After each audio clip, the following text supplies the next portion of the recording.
So, you watched the London Marathon and have decided that you could run that too.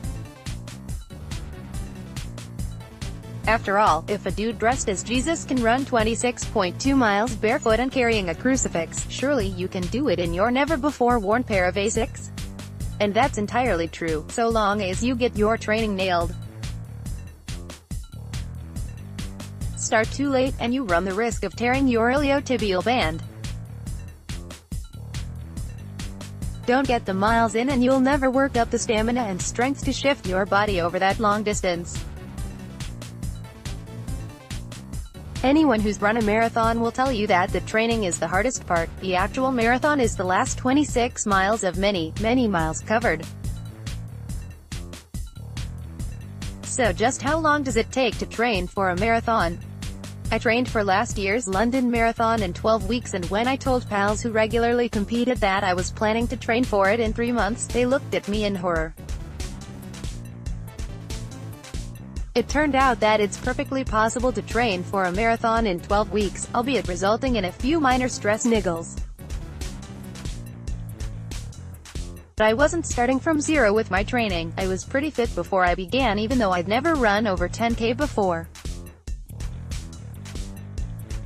I was also plagued with injuries early on, which slowed down my training, and once I actually finished the marathon, I did suffer a little from stressing those still recovering muscles over a 4-hour period. My physio said that being fit and young were probably the only things carrying me through the race by the end. The training plan I devised was divided into 3 parts. Stage 1, treadmill running 10K 4 times a week on a treadmill down the gym.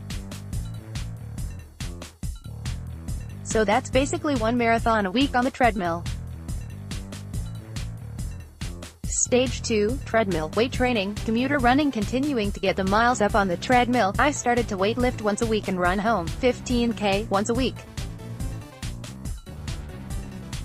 Stage 3, weight training, short treadmill, commuter running, long running, swapping the 10 kiloseconds for lunchtime 5 kiloseconds and devoting Sunday to long runs across London, ranging between 10 and 21 miles. Stage 4. Tapering, reducing the number of miles for the last 2 weeks and doing lots of yoga, but if you really have no previous running experience, then you'll need to start much earlier. And if you're hoping to go for a sub 4-hour race, then again, leaving training until the last minute isn't going to do you any favors. Most standard training guides are 16 or 17 weeks long and offer you a beginner or intermittent plan. Virgin, Nike, Runner's World, Bupa, Strava, they all offer marathon plans before events. Starting those 4-month plans, you're supposed to have done up to 8 weeks worth of steady running so that you have a basic foundation of fitness.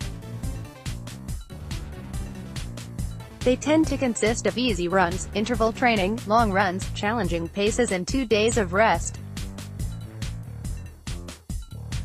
In other words, if you really are intending to go from couch to 40K, you need 25 weeks or half a year to train. And that is a long old time.